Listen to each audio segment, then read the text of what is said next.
Hi and welcome everyone. In today's session, I'm going to cover a very important topic and that topic is strategy. ठीक है कि आप अपने prelims examination जो upcoming prelims है उसको लेके स्ट्रैटेजी किस तरीके से बना सकते हैं और वो स्ट्रैटेजी जो हमें इफेक्टिव रिजल्ट लाके दे हमारे प्रीलिम्स में। तो अभी से अगर हम देखें we are only left with 4 months. तो हमें जो स्ट्रैटेजी बनानी है वो इसी 4 मंथ के इन बिटवीन की बनानी है और हमें किस सब्जेक्ट में कितना टाइम देना है, वो भी उसी हिसाब से देखना है जिस हिसाब से हमारे पास टाइम बचा है। ठीक है, और 4 महीने और ये टाइम है, here is a time when you need to do transition. ठीक है, ट्रांजिशन किस वे में बोल रहा हूँ, ट्रांजिशन करनी पड़ेगी फ्रॉम योर, अगर आप अभी तक मेंस की प्रिपरेशन करेंगे कर रहे थे तो आपको अपने प्रीलिम्स पे कंप्लीट तरीके से आ जाना है, specially if you are a first attempter.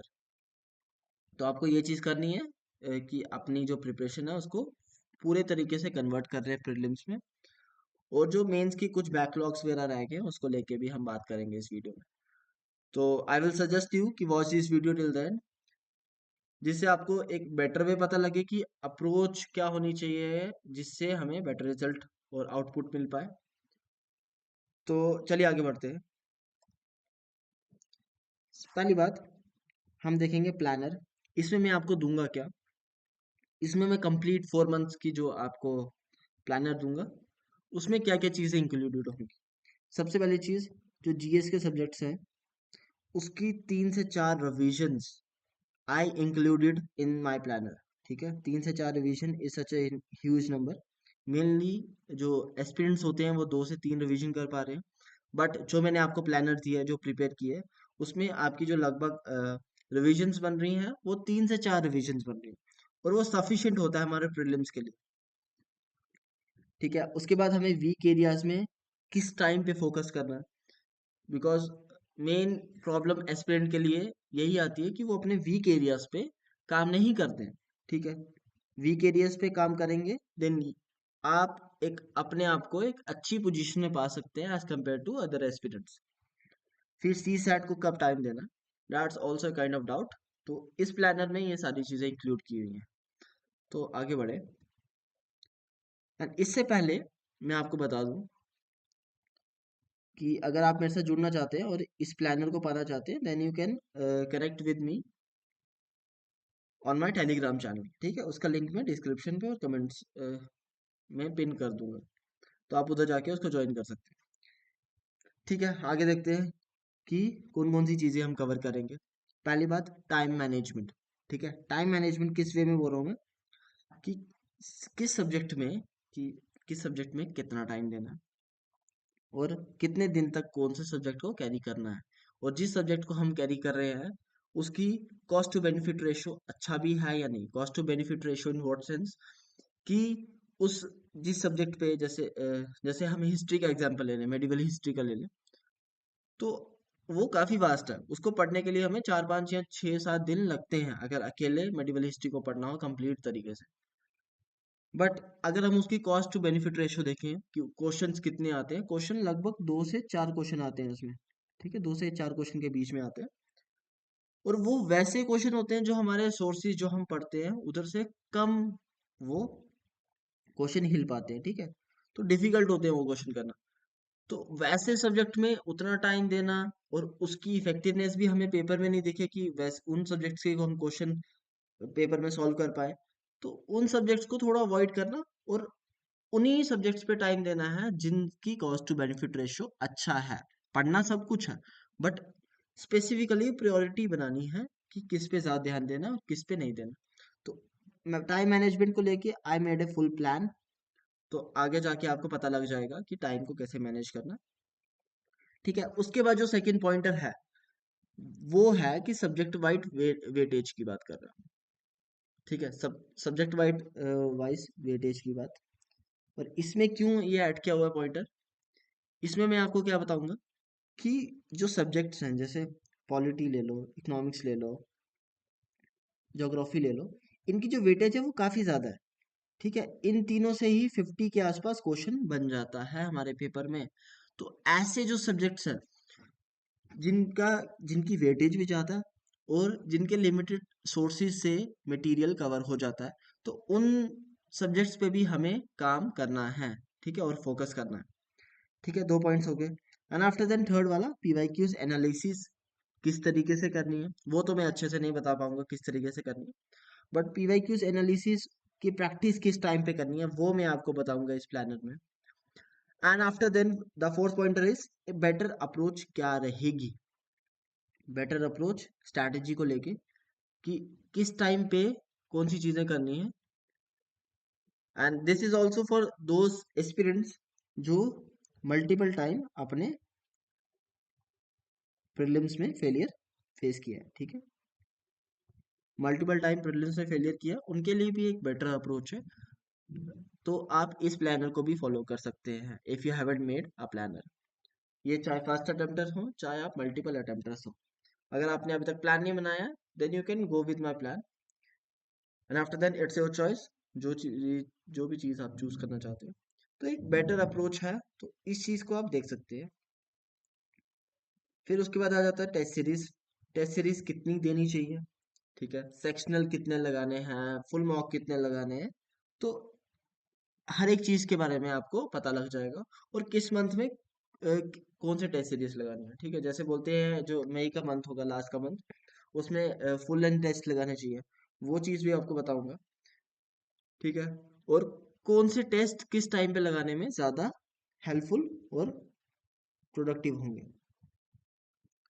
तो चलिए आगे बढ़ते हैं, ये 5 पॉइंटर मेन जो है जो हम कवर करेंगे।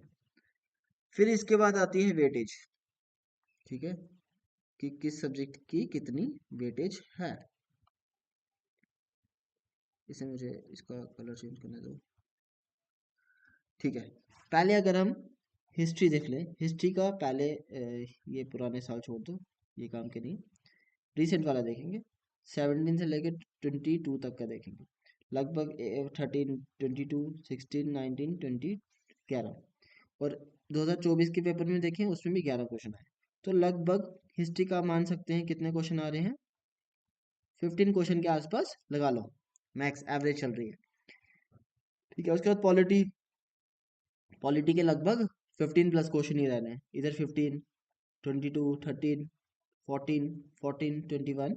और इस बार के पेपर में भी 17 क्वेश्चन आए, और 2023 में भी लगभग थोड़े कम क्वेश्चन हो गए थे, कोई 12 से 13 क्वेश्चन लगभग थे पॉलिटी के भी।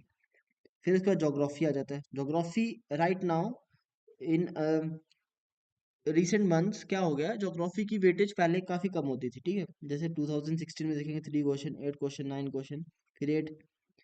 तो इन्होंने क्या किया है 2020 ऑनवर्ड से, मेनली हमें ये ज्यादा पता लगा 2022 23 में दिखा है, बट मान सकते हैं आप कि 2020 से जो ज्योग्राफी के क्वेश्चंस हैं उनका नंबर काफी बढ़ गया।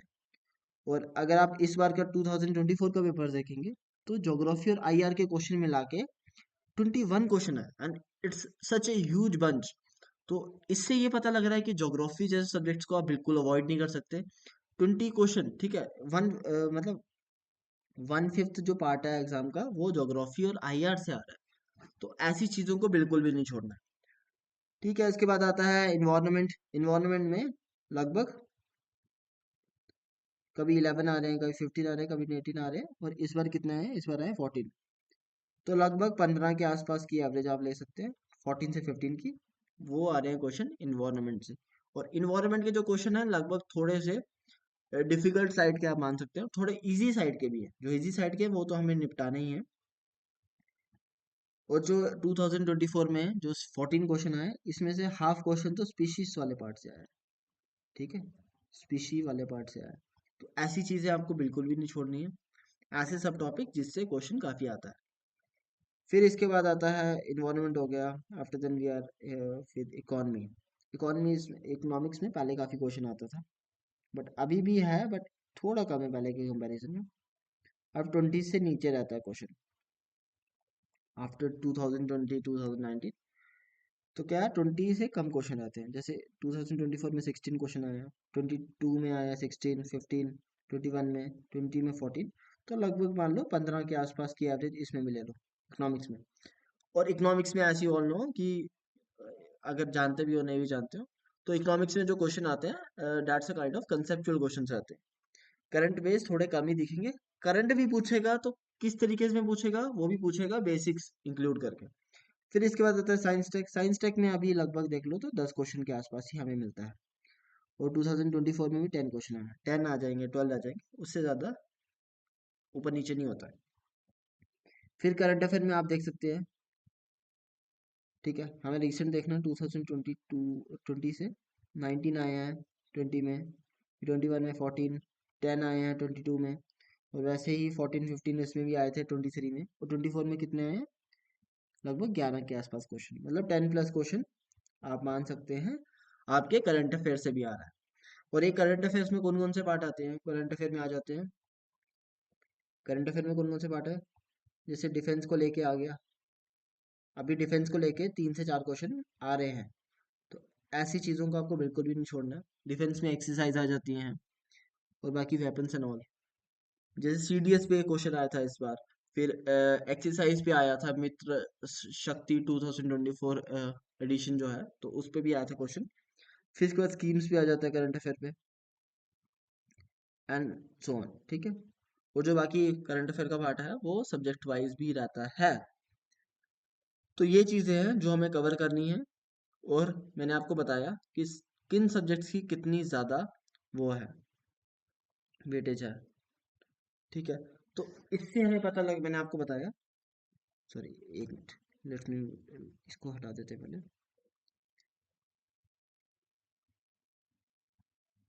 हाँ, तो पॉलिटी में कितना वेटेज है, पॉलिटी की है 15 से 17 के आसपास क्वेश्चन। फिर इकोनॉमिक्स में आ जाता है कितना, वो भी 15 से 17 के आसपास। फिर ज्योग्राफी और आईआर को अगर हम इंक्लूड कर लें, ज्योग्राफी और आईआर को मैंने इंक्लूड इसलिए किया, आईआर के जो क्वेश्चन है वो वर्ल्ड ज्योग्राफी पे बेस्ड रहते हैं। जैसे इस बार का अगर हम क्वेश्चन देखें जो मैंने आपको बताऊं, आईआर न्यूज, आईआर अभी न्यूज में चल रहा था 2024 प्रीलिम्स के लिए, वो चल रहा था रेड सी वाला पार्ट, ठीक है, जो इसराइल गाजा वॉर वगैरह चल रही है, तो उस पे क्वेश्चन आया था रेड सी पे बेस्ड, ठीक है।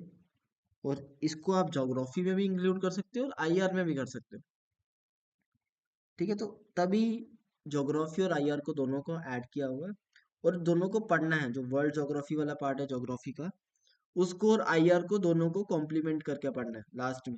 तो उस चीज से आपको हेल्प होती है, चीजें का कोरिलेशन अच्छा होता है।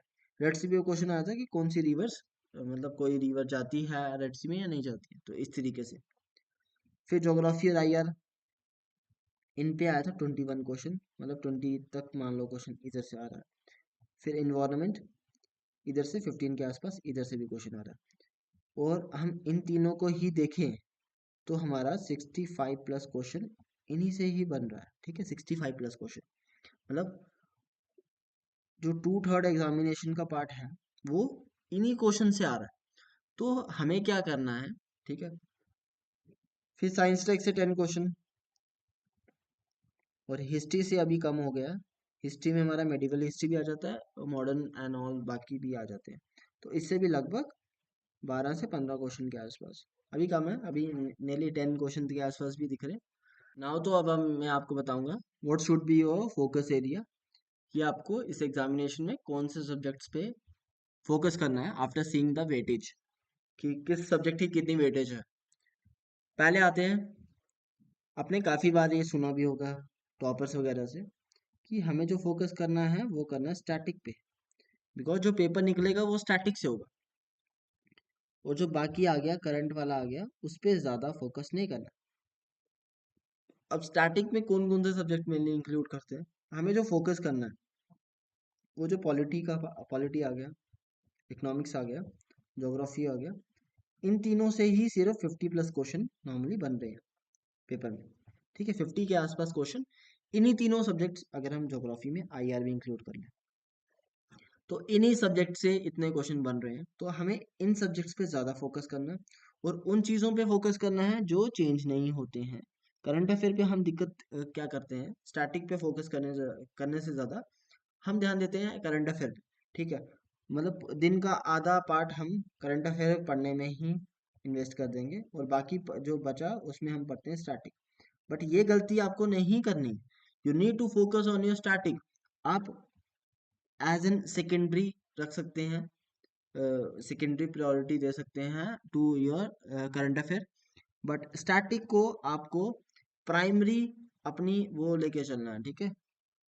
अपनी जो प्रायोरिटी है, फर्स्ट प्रायोरिटी में आपको अपने स्टैटिक को रखना है। तो इन तीनों सब्जेक्टों की वेटेज इतनी ज़्यादा है, तो इन सब्जेक्ट पे तो मोर फोकस आपको करना है। इसके साथ आप एक और सब्जेक्ट ऐड कर सकते हैं इसमें, वो है इन्वायरमेंट। इन्वायरमेंट के भी क्वेश्चंस काफ़ी डूएबल है, और इन्वायरमेंट के जो क्वेश्चंस हैं उनको सॉल्व करने के लिए पीवाईक्यूज काफ़ी हेल्प करता है। तो अगर आप पीवाईक्यूज को अच्छे से एनालाइज करेंगे, उन पे थोड़े से नोट्स जो रिक्वायरमेंट होती है उनको फुलफिल करेंगे, तो आपके जो इन्वायरमेंट के क्वेश्चंस हैं वो सॉल्व हो सकते हैं। तो आप लगभग लगा लें इन चारों सब्जेक्ट्स को लेके 60+ क्वेश्चन आपका बन रहा है।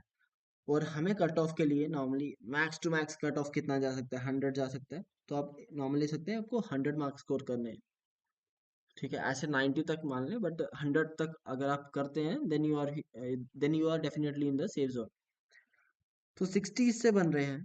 तो आप नॉर्मली इसमें अगर 40 क्वेश्चन भी ठीक कर देते हैं और 10-15 आप इधर से करंट अफेयर से निकाल देते हैं, या जो बाकी सब्जेक्ट्स रह के, तो आप आसानी से इस पेपर को क्लियर कर सकते हैं। तो जो मैंने आपके लिए प्लान बनाया उसमें मैंने यही चीज़ें इंक्लूड की हुई हैं कि आपको फोकस एरिया क्या रहना चाहिए। Focus area has to be on your static subjects में, ठीक है। उसके बाद जो बाकी आते हैं, हिस्ट्री आ गया। हिस्ट्री में देखो क्वेश्चंस अभी जो आ रहे हैं कम भी हो गया, ठीक है। 10 से 15 के बीच के क्वेश्चन अभी हमें दिख रहे हैं, और वो क्वेश्चन है उनमें से 7 to 8 क्वेश्चंस वो हैं जो हमसे टच भी नहीं होंगे, चाहे आप बढ़िया से बढ़िया सोर्स क्यों ना पढ़ लें, ठीक है। तो वो 7 to 8 क्वेश्चन टच बिल्कुल नहीं होंगे, वो दिए होंगे यूपीएससी ने बिल्कुल ही कहीं से उठा के, वो आपको अपने नॉर्मल सोर्सेज से नहीं निकल पाएंगे। तो वैसी चीजों में हमें फोकस नहीं करना है, हमें करना है बाकी क्वेश्चंस पे जो हम सॉल्व करके एग्जाम को क्लियर कर पाए, ठीक है। फोकस एरिया हमारा वो रहना चाहिए। फिर हिस्ट्री में स्पेसिफिकली एक आगे मेडिवल हिस्ट्री, उसके बाद आर्ट एंड कल्चर, इन दोनों पे स्पेसिफिकली ज़्यादा फोकस करना है। और इन दोनों के जो क्वेश्चंस होते हैं वो ज़्यादा डुएबल होते हैं एज कंपेयर टू अगर हम एंशियंट और मेडिवल में घुसते हैं, ठीक है। उनसे ज़्यादा मॉडर्न हिस्ट्री और आर्ट एंड कल्चर में। तो ये मैं आपको प्रायोरिटी और फोकस इसलिए बता रहा हूँ कि उन सब्जेक्ट्स में जो स्टैटिक वाले हैं जिनसे पेपर हमारा मोस्टली क्लियर होता है और चांसेस ज़्यादा होते हैं, तो उन पे हमें ज़्यादा टाइम देना है एज कम्पेयर टू इन सब्जेक्ट्स पे, जहाँ पे हमें कॉस्ट टू बेनिफिट रेशो काफ़ी कम मिलेगा। और इन सब्जेक्ट पे जो टाइम देना है वो भी उन चीज़ों में ज़्यादा टाइम देना है, ठीक है। उन चीज़ों में ज़्यादा टाइम देना है जहाँ से हमें रिजल्ट दिखेंगे, ठीक है। मतलब 3 से 4 क्वेश्चन भी निपट जाए। जैसे मॉडर्न हिस्ट्री के आप 2 साल या 3 साल के क्वेश्चन देख लो, वो इजी क्वेश्चन हैं, ठीक है। 3 से 4 क्वेश्चन आ रहे हैं, और वो क्वेश्चन हैं जो हम चाहे स्पेक्ट्रम पढ़ें, बिपिन चंद्र पढ़ें, वो पढ़ने से हम उन क्वेश्चंस को सॉल्व कर सकते हैं। And after then art and culture के आते हैं। आर्ट एंड कल्चर के भी जो क्वेश्चंस हैं इट्स डूएबल, जो हमारा सोर्स है, जो हमारा बेसिक सोर्स होता है उससे वो चीज़ें कवर होती हैं। बट ये जो एंशियंट और मेडिवल है इसके क्वेश्चन काफ़ी ऊपर से आते हैं, तो इसको आप पढ़ें। मैं ये नहीं बोल रहा कि बिल्कुल छोड़ दें, कभी कभी एक दो क्वेश्चन देखो, किस्मत है, 2-3 क्वेश्चन अगर निकल गए और सॉल्व हो गए तो बहुत बढ़िया है। छोड़ना किसी भी चीज़ को नहीं है, पढ़नी है। बट ये है कि अ, जब when you have less time, तो ज़्यादा प्रायोरिटी अपने दूसरे सब्जेक्ट को दें as compare to this subject. Now this is our planner, ठीक है। ये है पूरा कंप्लीट प्लानर। ये मैं आपको दिखा दूं, ये जनवरी मंथ है, फिर फेब, फिर मार्च, अप्रैल, एंड आफ्टर देन मई वाला, ठीक है। आप देख सकते हैं जो लास्ट का महीना है उसमें हर सब्जेक्ट को 1-1 डे दिया हुआ है, ठीक है। तो आ जाते हैं स्टार्टिंग में कि हमें करना क्या है। इस प्लानर में आपको सही चीज़ें मिलेंगी कौन कौन सी। पहली बात जो मैंने आपको बताई थी the first and the foremost thing कि आपको 3 से 4 रिविजन्स ऑन एवरी सब्जेक्ट मिलेगी, ठीक है। और इसमें मेनली आपको फोकस उन एरियाज पे करना है जिनसे हमारा एग्जामिनेशन क्लियर मेनली होता है। फिर उसके बाद आता है सेकंड कि वीक एरियाज, कि किस टाइम पे अपने वीक एरियाज पे ज्यादा ध्यान देना है, उस बारे में भी मैं आपको बताऊंगा कि कौन से पर्टिकुलर टाइम है जिस टाइम पे आपको वीक एरियाज पे ध्यान देना चाहिए। फिर इसके बाद आता है पीवाईक्यूज, कि पीवाईक्यूज को मेनली प्रैक्टिस और पीवाईक्यू की जो रीडिंग होती है जो हम एंड के टाइम पे करते हैं, वो किस टाइम पे शुरू करना ज्यादा फायदेमंद और इफेक्टिव होता है। फिर उसके बाद आ जाता है फोर्थ पॉइंटर कि जो हमारी टेस्ट सीरीज है ये हमें हर महीने या हर हफ्ते में किस हिसाब से, और जब भी हम किसी सब्जेक्ट की रीडिंग कर रहे हैं तो हमें टेस्ट सीरीज किस टाइम पे देनी चाहिए, ठीक है। तो उस बारे में भी मैं आपको बताने वाला हूँ। और इसमें जो सेक्शनल टेस्ट हैं और एफएलटीज हैं ये सारे इंक्लूडेड हैं, और ये मैंने सारी चीजें इस प्लानर में ऐड की हुई हैं। फिर उसके बाद जो लास्ट है वो है सी सैट। सी सैट को किस टाइम पे ज्यादा फोकस तरीके में पढ़ना है।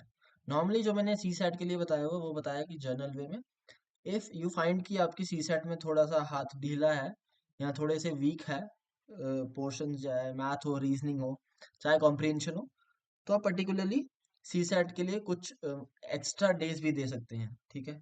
चाहे जैसे फेब और मार्च में आप शुरू कर सकते हैं सी सेट की प्रिपरेशन, ताकि आपका प्रीलिम्स आराम से क्लियर हो पाए, ठीक है। तो करते हैं प्लानर शुरू।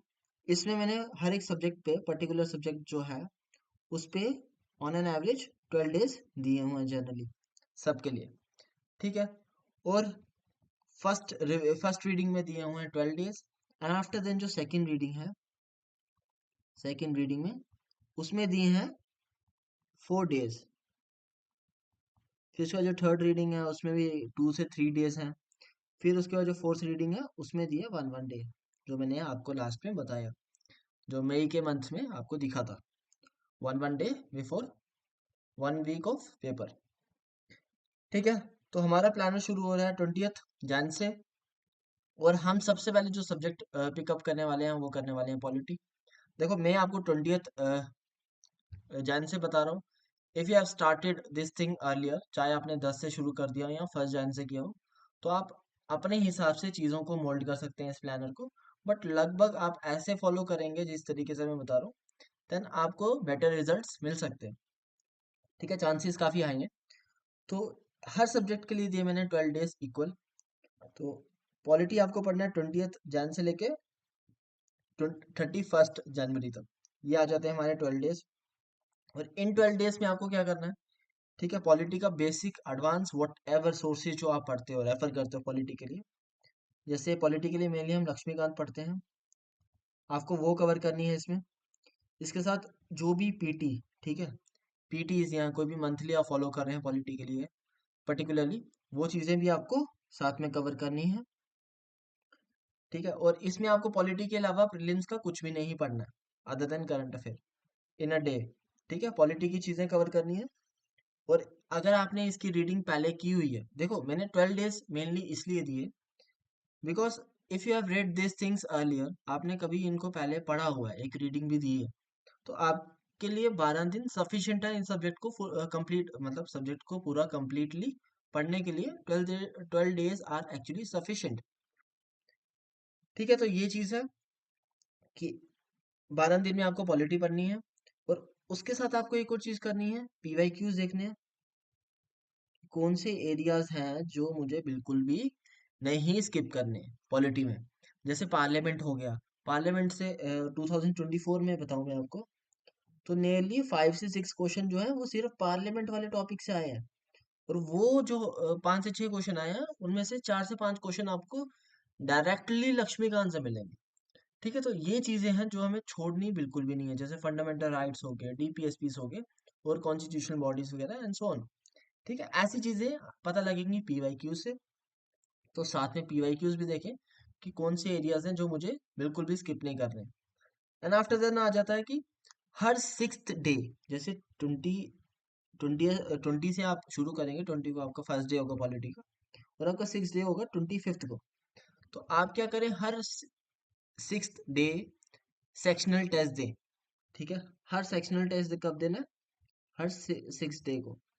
जैसे 25 को देंगे आप सेक्शनल टेस्ट ऑफ पॉलिटी, जितना भी आपने पहले पढ़ लिया है या जो आगे भी पढ़ने वाले हैं कुछ छोटे मोटे टॉपिक, तो उनका आप सेक्शनल टेस्ट दें, देखें क्या गैप्स हैं, और before completion of this reading, first reading में उन गैप्स को भी एक दो बार पढ़ लें। ठीक है, और जो भी मिस्टेक्स आपने मेनली बनाई होंगी, या जैसे एक तो 25 को टेस्ट दिया, एक दिया 31st को।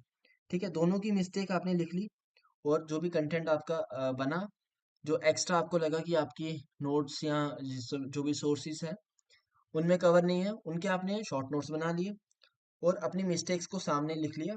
और नेक्स्ट टाइम जब आप पॉलिटी की रीडिंग करेंगे 4 डेज में, आप मेनली उन मिस्टेक्स पे डेफिनेटली फोकस करेंगे। ठीक है, उन मिस्टेक्स को अवॉइड करना है। उन मिस्टेक को अगर आप रिपीट नहीं करते हैं, तो आप अपने आप को एक बेटर पोजीशन में पाएंगे as compare to other aspirants. ठीक है, तो 2 सेक्शनल टेस्ट हर 6th डे में दिया।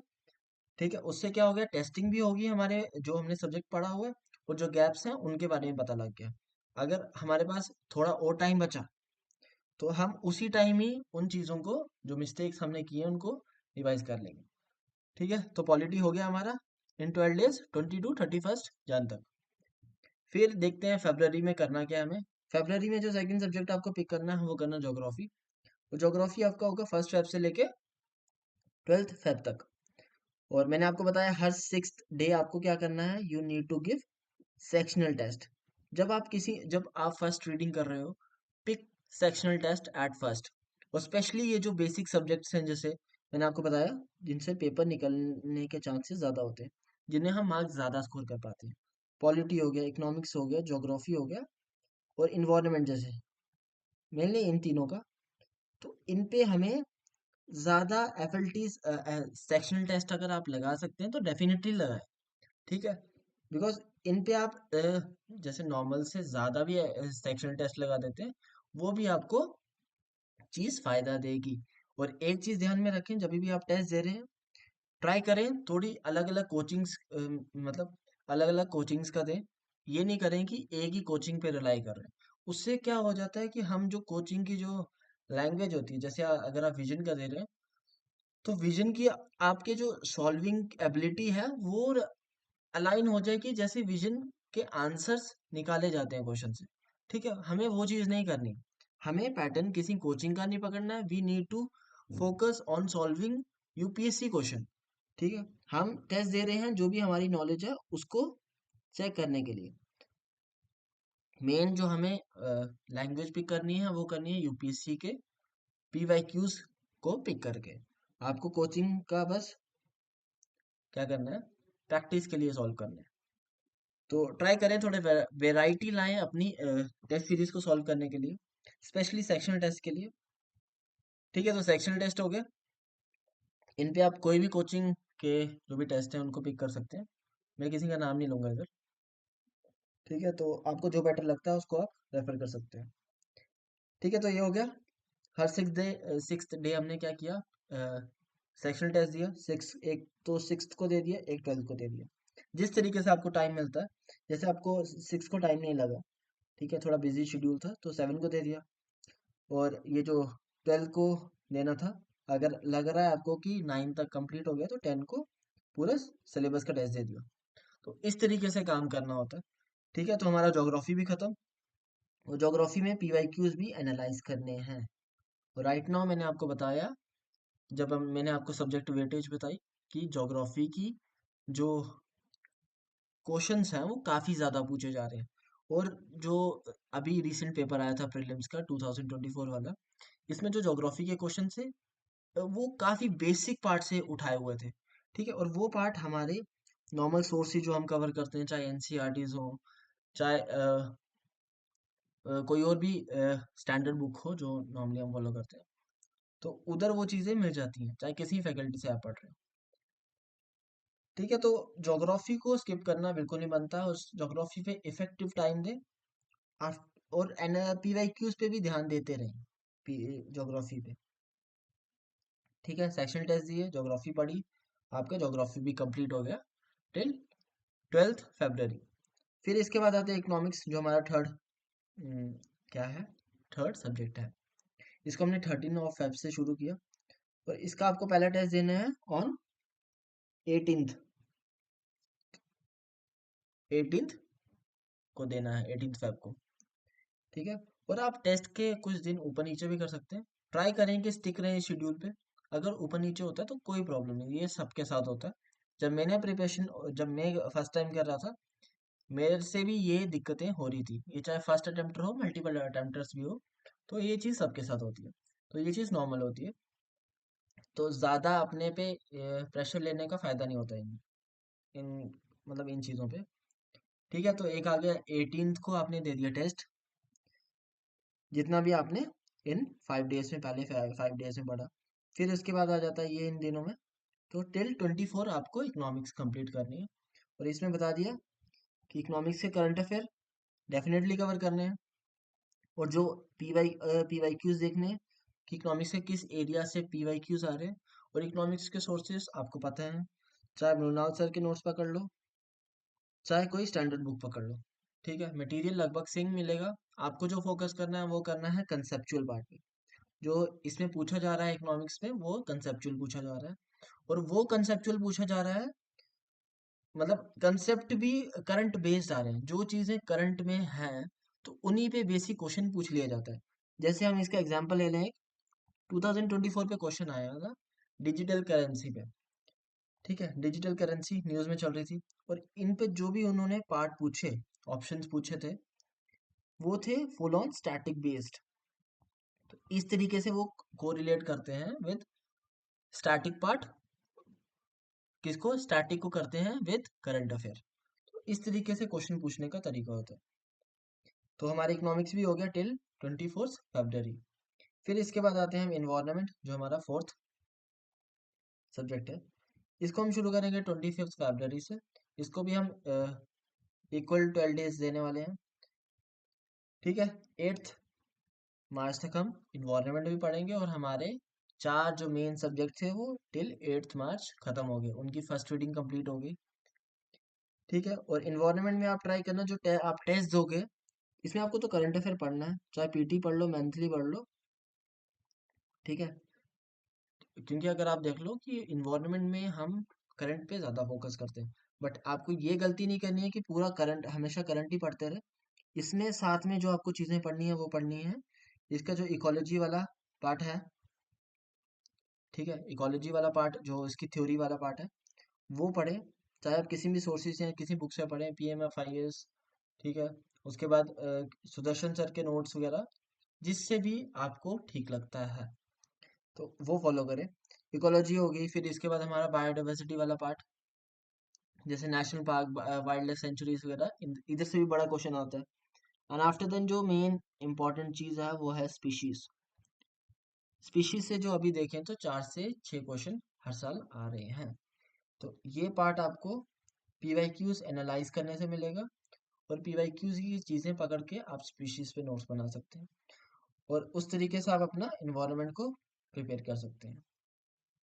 ठीक है, एंड इसके साथ इफ यू वांट मी, कि जैसे मेरे प्लान में मैंने हर एक सब्जेक्ट इंक्लूड किया हुआ है, तो उस सब्जेक्ट की, हर एक सब्जेक्ट की मैं इंट्रो वीडियो लाऊं, then you can tell me in the comments if you want this, want that thing, then मैं वो वीडियोस आपको बना के दे दूंगा कि सब्जेक्ट को अप्रोच कैसे करना है। ठीक है, सोर्सेस में कौन कौन सी चीजें कवर करनी है, PYQs कैसे एनालाइज कर रहे हैं सब्जेक्ट के।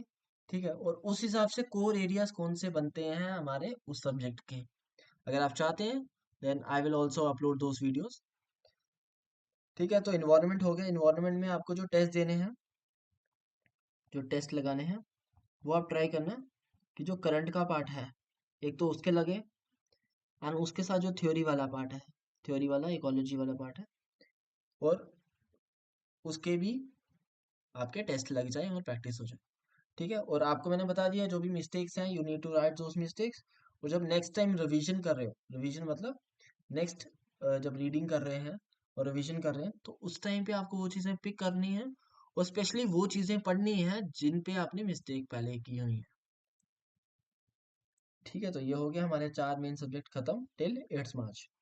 इसके बाद जो पिक करना है वो करना है हमें साइंस एंड टेक्नोलॉजी और मॉडर्न हिस्ट्री साथ में।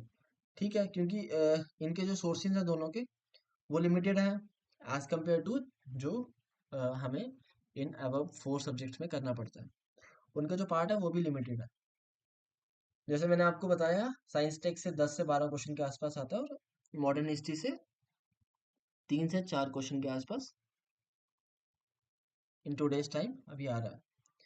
ठीक है, दोनों को साथ में पकड़ना है। 9th ऑफ मार्च से शुरू करेंगे अनटिल 20th मार्च आप दोनों को पढ़ेंगे और दोनों के लिए टोटल डेज मिले हैं 12। तो एक को आप मॉर्निंग में पढ़ सकते हैं, एक को शाम में पढ़ सकते हैं, जैसे आपको ठीक लगता है और जैसे आपको सेट और सूट करती हैं ये चीज़ें। ठीक है, तो दोनों को साथ में पकड़ना है, कोई ज़्यादा प्रॉब्लम नहीं होने वाली है। और जो मार्च के टाइम पे आपका जो मोमेंटम होगा रिगार्डिंग प्रिपरेशन वो काफ़ी ज़्यादा अच्छा होगा। ठीक है, इस टाइम पे आपकी मेंस की कुछ भी चीज़ें नहीं होंगी, सिर्फ प्रीलिम्स होगा आपके सामने। तो आप 2 सब्जेक्ट्स एट अ डे पकड़ सकते हैं। ठीक है, और उससे आप बोरिंग भी नहीं होंगे ऑन 1 सब्जेक्ट। ठीक है, दोनों को साथ में पकड़ना है। और जो साइंस टेक के क्वेश्चन मेनली पेपर में पूछे जाते हैं, वो मेन फोकस जो होता है उनका वो होता है ऑन एप्लीकेशन बेस्ड क्वेश्चन। ठीक है, वो पूछते हैं एप्लीकेशन बेस्ड क्वेश्चन मेनली। तो आप साइंस टेक में जो भी चीज़ें पढ़ रहे हैं तो एप्लीकेशंस पे ज़्यादा ध्यान दें। ठीक है, तो मॉडर्न हिस्ट्री में आपको चीज़ें पढ़नी है और जो भी टाइम लाइन्स हैं, इवेंट्स हैं जो मेनली पूछे जाते हैं पेपर में by analysing P Y Qs, आप उनको देख सकते हैं। और मॉडर्न हिस्ट्री के आप लगा देना टेस्ट, ज़्यादा नहीं लगाना, 2 लगाओगे ये सफिशिएंट है। ठीक है, और साइंस टेक के भी आप करंट बेस्ड ही लगाना, बेसिक तो ज़रूरत नहीं पड़ेगी। ठीक है, तो हमारा ये हो गया। अब जो हमारा लास्ट बचा वो बचा ancient medieval and art and culture. इसको शुरू करना है आपको 21 मार्च से और इसमें दिए हुए हैं मैंने 15 डेज, चाहे आप इक्वली 5 5 डेज दे दो बिकॉज तीनों की इंपॉर्टेंस लगभग बराबर है। बट आर्ट एंड कल्चर की आप इन दोनों से ज़्यादा प्रेफरेंस मांगो बिकॉज आर्ट एंड कल्चर के क्वेश्चंस इजी भी होते हैं एज कम्पेयर टू एंशियंट और मेडिवल। ठीक है, आर्ट एंड कल्चर के क्वेश्चन जो होते हैं वो थोड़े इजी होते हैं और डूएबल एज वेल होते हैं। और जो हम सोर्सेज पढ़ते हैं आर्ट एंड कल्चर के लिए उनसे वो क्वेश्चन बन जाते हैं। ठीक है, तो ये वाला हो गया।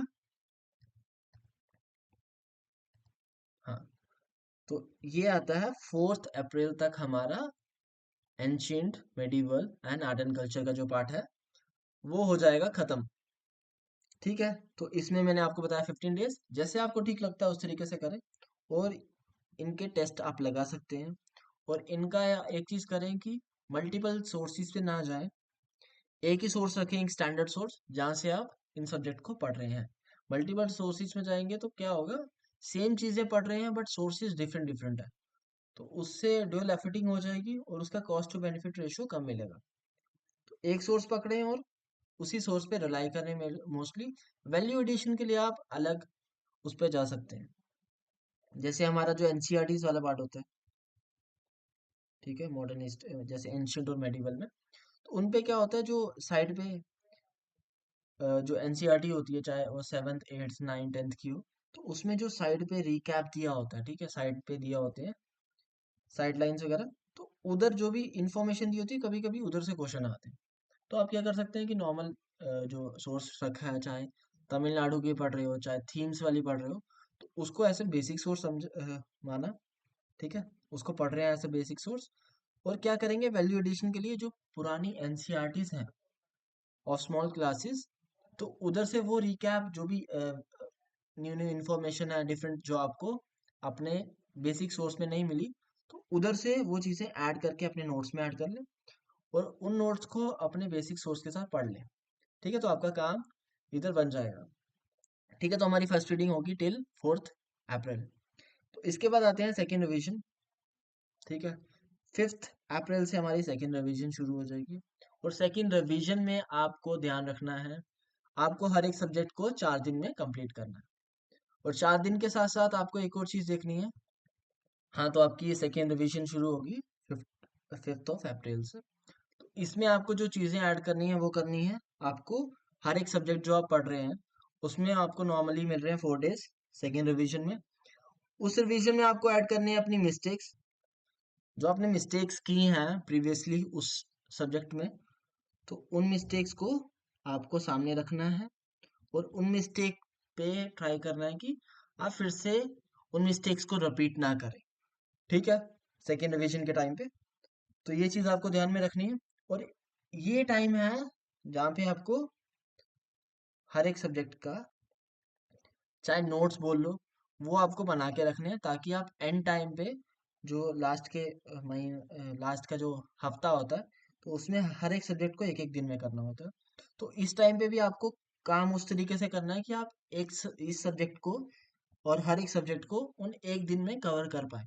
ठीक है, ऐसा नहीं करना है कि 4 दिन में अभी कर रहे हैं तो लास्ट में भी 3 दिन लग जाए सब्जेक्ट को। ऐसी मिस्टेक नहीं करनी। तो उन्हीं और ऐसा देखो, आप सब्जेक्ट को पूरा कवर करो करने पे जाओगे ना लास्ट दिन पे, मतलब जो लास्ट हफ्ता होगा, जो एक दिन दिया हुआ है सब्जेक्ट में, तो उसको अगर आप उस टाइम पे पूरा पढ़ने जाओगे तो आप नहीं कंप्लीट कर पाओगे एक दिन में। तो आपको उस दिन में उन चीजों पे ध्यान देना है जो पेपर में आती हैं, जिनकी पेपर में कॉस्ट टू बेनिफिट रेशियो अच्छा है। और उसके साथ क्या है कि आपके वीक एरियाज में वो टॉपिक्स आते हैं। ठीक है, तो ये हो गया पॉलिटी के 4 दिन फ्रॉम 5th to 8th। फिर इकोनॉमी का 9 से लेके 12 तक। फिर ज्योग्राफी 13 से लेके 16 तक। और इसमें अप्रैल के टाइम पे आपको एक और चीज करनी है। हर सब्जेक्ट को जब आप पढ़ रहे हैं उसमें ट्राई करें कि हर दिन आप एक एफएलटी दे दें। ठीक है, सेक्शनल आपने दे दिए जब आपने सब्जेक्ट वाइज पढ़ा। ठीक है, तो हर 4 दिन में आप एक एफएलटी दे दें, उसको रिव्यू करें। और जिस सब्जेक्ट में आपको दिखता है कि गैप्स हैं तो उसको उसी टाइम पढ़ लें, अगर आप उस सब्जेक्ट को उस एफएलटी के टाइम पे दे रहे हैं। ठीक है, तो वो चीज़ आप कर सकते हैं। ठीक है, और ये जो अप्रैल का महीना है इट्स ए क्रूशियल मंथ। अगर आप चाहते हैं कि आपका मई अच्छा जाए और थोड़ा सा ढंग से जाए, तो आपको अप्रैल में पुश करना पड़ेगा कहीं हद तक। ठीक है, उसके बाद एफएलटी आपको देने हैं और एनालाइज करना है। और जिस सब्जेक्ट में आपको मिस्टेक दिख रही है और वो सब्जेक्ट इम्पोर्टेंट भी है हमारे पेपर के लिए, तो उन चीज़ों को पढ़ना है और मिस्टेक्स भी सामने लिख लेनी है। जब आप थर्ड रिवीजन कर रहे हो तो आपको वो मिस्टेक सामने दिखे और आप उस सब्जेक्ट को पढ़ते टाइम उन एरियाज पे जहाँ पे आप मिस्टेक कर रहे थे उन पे एक्स्ट्रा फोकस दे पाए। ठीक है, इकोनॉमिक्स हो गया, ज्योग्राफी भी हो गया और इन्वायरमेंट भी हो गया। इस जब आप इन्वायरमेंट शुरू कर रहे होंगे फ्रॉम 17 अप्रैल ऑनवर्ड्स, आपको एक चीज ऐड करनी है। वो क्या है? आपको इस टाइम से शुरू करनी है पीवाईक्यूज की प्रैक्टिस। ठीक है, पूरे पीवाईक्यूज पकड़ने हैं पेपर। ठीक है, हर रोज पेपर को लगाएं, चाहे आप सेक्शनली लगाएं चाहे फुल लेंथ लगाएं। मैं आपको सजेस्ट करूंगा कि फुल लेंथ लगाएं।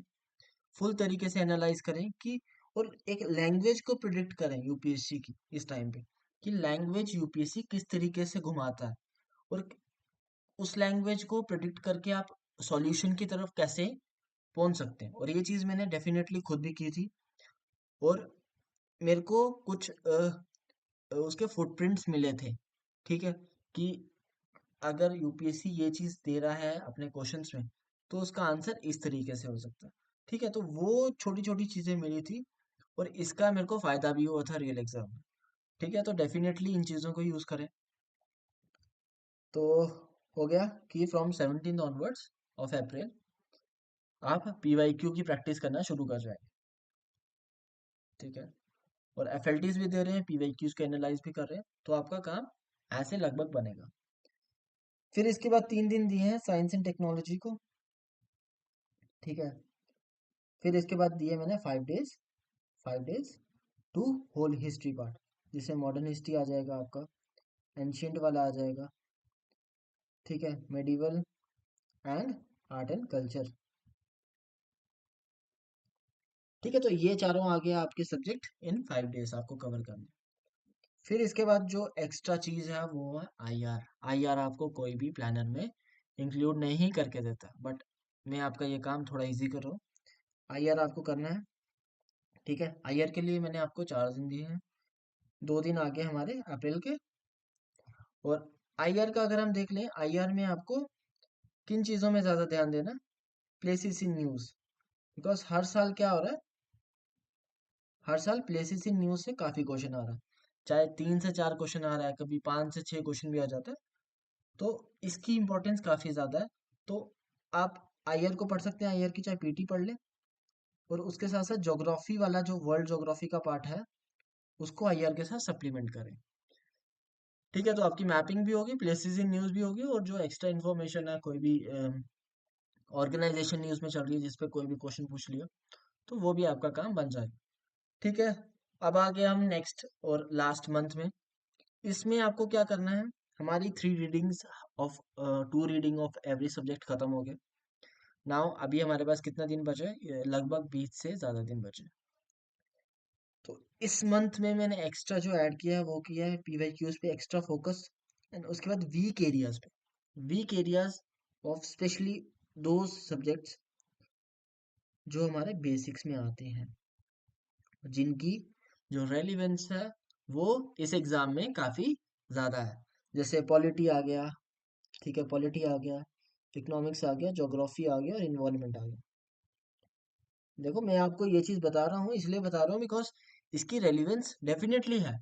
चाहे आप पीवाईक्यूज, आप 2020 से लेके 2024 तक के पीवाईक्यू देख लो प्रीलिम्स के, आपको ये ट्रेंड उसमें दिखेगा, और ये क्वेश्चंस वैसे हैं जो डुएबल भी हैं, और ये चीज़ें हमारे स्टैंडर्ड रिसोर्सेज जो हम पढ़ते हैं उनसे भी कवर हो जाते हैं, ठीक है। तो इसमें आपको इस मंथ में एक और चीज़ करनी है, आपको कैरी करना है CSAT, because CSAT neglect बिल्कुल भी नहीं करना है। If you find yourself weak, तो आप मई से भी पहले सी सेट को शुरू कर सकते हैं, ठीक है। तो सी सेट हो गया, फ्रॉम 1 मई ऑनवर्ड्स आपको कैरी करना है टिल 16 मई। तो देख लें, अगर आपको लगता है कि सी सेट में आप वीक हैं तो पहले भी इसको शुरू कर सकते हैं, बट नॉर्मली मैं 1 मई से कर रहा हूँ। एंड जीएस सब्जेक्ट के साथ साथ करना है इसको, ठीक है। नेग्लेक्ट हम सी सैट को बिल्कुल भी नहीं कर सकते। अगर सी सैट गया तो हमारा प्रीलिम्स पूरा गया, चाहे हम जीएस का कट ऑफ क्रॉस क्यों ना कर रहे हों, ठीक है। तो हमारा आ गया अब थर्ड रिवीजन में हमें कौन कौन से सब्जेक्ट इंक्लूड करने हैं। मैंने हर एक जो टाइम बनाया इसमें वीक एरियाज में ये नहीं बोल रहा हूँ किसी सब्जेक्ट की, चाहे वो डिफरेंट डिफरेंट टॉपिक्स क्यों ना हो। जैसे पॉलिटी का आ जाता है, पार्लियामेंट वाला टॉपिक, जिसकी रेलिवेंस काफ़ी ज़्यादा है। तो आप क्या कर सकते हैं, ये दे दिए 3 दिन मैंने, इसमें पॉलिटी के जो भी वीक एरियाज है उनको आपने कवर कर लिया। चाहे वीक एरियाज कंप्लीट भी हो जाते हैं तभी भी पॉलिटी की एक आधी रिवीजन हो गई, या कोई भी टेस्ट देना है तो वो भी दे दिया, ठीक है। उसके बाद आता है ये 3 दिन, और 3 दिन का और पैक है। इसमें आप क्या कर सकते हैं, इसमें आप इकोनॉमिक्स को इंक्लूड कर सकते हैं। फिर एक और जो आता है 3 दिन का, इसमें आप किसको इंक्लूड कर सकते हैं, इसमें आप कर सकते हैं ज्योग्राफी को, और डेफिनेटली करना भी चाहिए। पॉलिटी, इकोनॉमी और ज्योग्राफी, इन पे आप एक्स्ट्रा ध्यान दें, मैं बोल रहा हूँ एक्स्ट्रा ध्यान दें, आपको डेफिनेटली रिजल्ट मिलेंगे फॉर श्योर। फिर आता है इन्वायरमेंट, साइंस एंड टेक्नोलॉजी, और आईआर का जो भी पार्ट या करंट का जो भी पार्ट है उसको आप रिवाइज कर सकते हैं 12 से लेके 16 के बीच में। और ये हैं 5 दिन, इन 5 दिनों में आप दे दें इन सब्जेक्ट्स पे ध्यान, तो आपका काम बन जाएगा। और लगभग हमारी 3 रिविजन्स हो गई ही बिफोर 1 वीक, मतलब बिफोर 2 वीक्स ऑफ एग्जामिनेशन, मतलब 1 week, sorry, 1 week of examination से पहले हमारी 3 रिविजन्स लगभग हो गई। और 3 रिविजन्स उनकी हुई जो सब्जेक्ट्स काफ़ी इंपॉर्टेंट है, ठीक है। जैसे हिस्ट्री वगैरह हो गया, उनकी 2 रिविजन्स ही हुई हैं, और वो सफिशिएंट भी है। अगर आपको लगता है कि आर्ट एंड कल्चर या मॉडर्न हिस्ट्री का कुछ पार्ट है जो आपको कवर करना चाहिए, वो एग्जाम में आते हैं उस पे क्वेश्चन, तो आप इन जो 5 दिन दिए हुए हैं इसमें उसको भी इंक्लूड कर सकते हैं। और जो लास्ट महीना है इसमें एक चीज का ध्यान रखना कि करंट अफेयर पे मत ज्यादा घुस जाना। अगर आप करंट अफेयर में घुसेंगे देन आप क्या करेंगे, अपना जो स्टैटिक पार्ट है उसको क्या करेंगे, उसको नेग्लेक्ट करेंगे पढ़ने के लिए, ठीक है। और ज्यादा ध्यान किस पे जाएगा, और ये जो हमारा करंट वाला पार्ट होता है in the end, because lot of पीटीज आई होती हैं कोई भी कंपाइलेशन।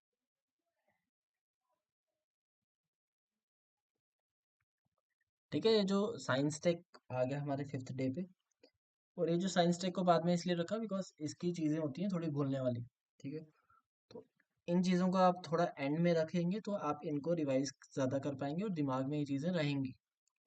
ठीक है, तो साइंस टेक को बाद में रखा। और जैसे पॉलिटी और इकोनॉमिक्स को पहले इसलिए रखा बिकॉज थोड़े कंसेप्चुअल सब्जेक्ट है और कंसेप्ट याद रहते हैं एज कम्पेयर टू जो फैक्चुअल चीज़ें होती हैं। ठीक है, इसके बाद आ गया साइंस टेक, फिर इसके बाद आ गया मॉडर्न हिस्ट्री। इसमें भी काफ़ी ज़्यादा टाइम लाइन्स और इवेंट्स हैं जिनको याद करने के लिए अगर आप एग्ज़ाम के पास इन चीज़ों को रखेंगे तो वो चीज़ें ज़्यादा देर तक रिटेन रहेंगी दिमाग में, और एग्ज़ाम टाइम पे ज़्यादा चांसेस होंगे हम इन चीज़ों को प्रोड्यूस कर पाएंगे।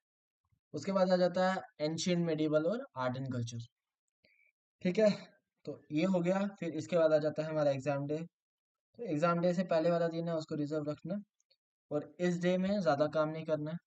ठीक है, थोड़ा सा हल्का रखना है, अपने दिमाग को थोड़ा शांत रखना है ताकि जो एंड डे है उस पे हम इफेक्टिवनेस ला पाए। ठीक है, तो यही था हमारा प्लानर, कंप्लीट प्लानर जो मैंने आपको बताया। इसमें हमने हर एक चीज़ कवर की। इसके साथ जो मैंने आपको करंट अफेयर बोला, करंट अफेयर में कुछ प्रिकॉशंस हैं जो डेफिनेटली आपको लेने चाहिए। Don't rely on multiple sources at this point of time. Multiple sources से नहीं जाए, मैंने आपको पहले ही बताया। जो आपका पेपर क्लियर होगा वो होगा करंट नहीं स्टैटिक से। तो और इसका क्या करें, एक एक सोर्स पकड़े। चाहे अगर आप पहले मंथली फॉलो कर रहे हैं तो मंथली करें, और मंथली जिस इंस्टीट्यूट की कर रहे हैं आप उसी मंथ की उसी इंस्टीट्यूट की अगर ईयरली कंपाइलेशन को पिक करेंगे तो आपका जो कंटेंट है वो लगभग सेम ही रहेगा। ठीक है, ऐसा नहीं करें कि मंथली एक इंस्टीट्यूट के पढ़ रहे हैं फिर ईयरली भी दूसरे की पढ़ रहे हैं। ऐसे डेवलपिंग नहीं करें। करंट से क्वेश्चन जो आएंगे काफ़ी कम दिखेंगे आपके सोर्सेज से। मेन जो कंटेंट बनेगा वो किससे बनेगा, वो बनेगा आपका स्टैटिक से। क्वेश्चन आपके बनेंगे इससे। करंट से आपको हेल्प हो सकती है इन एलिमिनेटिंग ऑप्शंस। ऑप्शन को एलिमिनेट करने के लिए हेल्प हो सकती है। तो एक सोर्स रखें, एक ही सोर्स पे रिलाई करें, मल्टीपल सोर्सेज पे जाके अपना टाइम वेस्ट नहीं करें। और स्पेशली जो लास्ट महीना है, ठीक है, स्पेशली जो मई वाला महीना है उसमें इस चीज़ का प्रिकॉशन लें कि करंट पे ज़्यादा रिलाई मत हो। ठीक है, करंट पे ज़्यादा रिलाई मत हो, अपने स्टैटिक को ज़्यादा आगे रखें और पीवाईक्यूज को भी। ठीक है, तो ये हो गया हमारा करंट अफेयर का भी। तो चलिए आगे बढ़ेंगे अब। नाउ तो अब हम देखेंगे मीन्स बैकलॉग। ठीक है, मीन्स का backlog if you are carrying till this time, तो आप क्या कर सकते हैं। अगर आपने अभी तक अपना ऑप्शनल और GS4 मीन्स एथिक्स अगर आपने अभी तक कवर कर दिए देन इट्स बेटर, तो बहुत अच्छा है। तो आप मेंस को इस टाइम फुल ऑन तरीके में लीव कर सकते हैं। ठीक है, और अपने प्रीलिम्स में फुल ऑन फोकस कर सकते हैं, and specially for those aspirants who are giving their first attempt. तो ये चीज़ आप ज़रूर फॉलो करें। अगर आपने ऑप्शनल और GS4 कर दिए तो अपने मेंस पे ध्यान दें। मेंस पे नहीं, सॉरी, प्रीलिम्स में ध्यान दें। बिकॉज प्रीलिम्स में देने के लिए इसलिए बोल रहा हूँ, अगर प्रीलिम्स क्लियर होगा, prelims if you are been able to clear prelims then and only आप अपना मेंस दे पाओगे। ठीक है, बिना प्रीलिम्स क्लियर किए मेंस थोड़ी दे पाओगे। तो ये चीज़ आपको ध्यान में रखनी है। ठीक है, और उसके साथ अगर आप रिपीटिटर हैं या फर्स्ट अटेम्प्टर चाहे कोई भी हो, कि आपको ऑप्शनल कंप्लीट या GS4 का कुछ पार्ट रह गया है, तो आप क्या कर सकते हैं, प्रीलिम्स के साथ, प्रीलिम्स में आप जितना डेडिकेट टाइम देना है उतना दें, तो उधर से थोड़ा एक्स्ट्रा टाइम निकालें, 1 से 2 घंटे, और उसमें चाहे आपका ऑप्शन रह गया उसको कवर करें और GS4 रह गया। तो ये चीज़ आप कैरी कर सकते हैं टिल मिड फेब या जनवरी तक ख़त्म हो जाता है, देन इट्स बेटर। तो और आंसर राइटिंग भी आप थोड़ी सी लगभग कर सकते हैं, तो ये चीज़ आपको हेल्प कर जाएगी। बट प्रीलिम्स में बिल्कुल भी नेग्लेक्ट नहीं करना है चीज़ों को। प्रीलिम्स पे जितना टाइम देना है उतना टाइम देना ही देना है। बाकी अगर मेंस का करना है then you have to bring some extra time. तो मेंस में ये रहा। फिर इसके बाद हियर इज अ टाइम जब आपको 8 से ज़्यादा घंटे देने हैं डेफिनेटली। अगर आप चाहते हैं इस एग्ज़ाम को क्लियर करें तो टाइमिंग अपनी बढ़ाएं। स्पेशली अगर आपको प्रीलिम्स के साथ मेंस की भी कुछ चीज़ें करनी है तो आपको 10 घंटे के आसपास कवर करने पड़ेंगे। और here is a time, push करने का समय आ गया है। ठीक है, इस टाइम अभी करंट अफेयर वगैरह भी काफ़ी ज़्यादा आ रहे हैं, तो उसका भी फोमो होगा। और स्टैटिक भी पढ़ना है, तो सब कुछ फोमो। बस ये है कि धैर्य बनाए रखें। I am also here to help you, whatever find whatever kind of problem you face. तो आप मुझे बता सकते हैं on my telegram channel as well as in the comments of this video. तो I will try to solve your doubts as well. और उसके साथ मेरे को एक चीज़ बताना, ये तो चलो मैंने आपको बता दी full on strategy. If you want subject wise strategy, ठीक है, कि जैसे पॉलिटी में पीवाईक्यूज को एनालाइज करके कौन कौन से सब टॉपिक को पढ़ना है, ज्योग्राफी में कैसे करना है, इकोनॉमिक्स में कैसे करना है, तो आप मेरे को कमेंट्स में बता सकते हैं if you want that thing from me. और इस वीडियो में हमारा इतना ही था। ठीक है, इससे आपको समझ आ गया होगा प्लानर एक बढ़िया क्या होना चाहिए। और जो मैंने आपको बताया कि 4 महीनों को किस तरीके से शेड्यूल बनाना है, वो चीज़ उसकी मैं पीडीएफ आपको दे दूंगा और माई टेलीग्राम चैनल, तो उधर से आप डाउनलोड कर देना और इसको अपने स्टडी टेबल पे या अपनी डायरी पे, जिस तरीके से आपने प्लान अपना बनाया है, उसमें थोड़ी सी चेंजेस लाना, इन चीज़ों को ऐड करके। ठीक है, तो subject wise if you want तो कमेंट्स में मुझे बता देना। And if you're new on my channel, then make sure to like, share and subscribe it with your friends, जिससे जो कम्युनिटी है उसको वास्ट लेवल पे हेल्प हो पाए। And in the and, thank you for watching this video.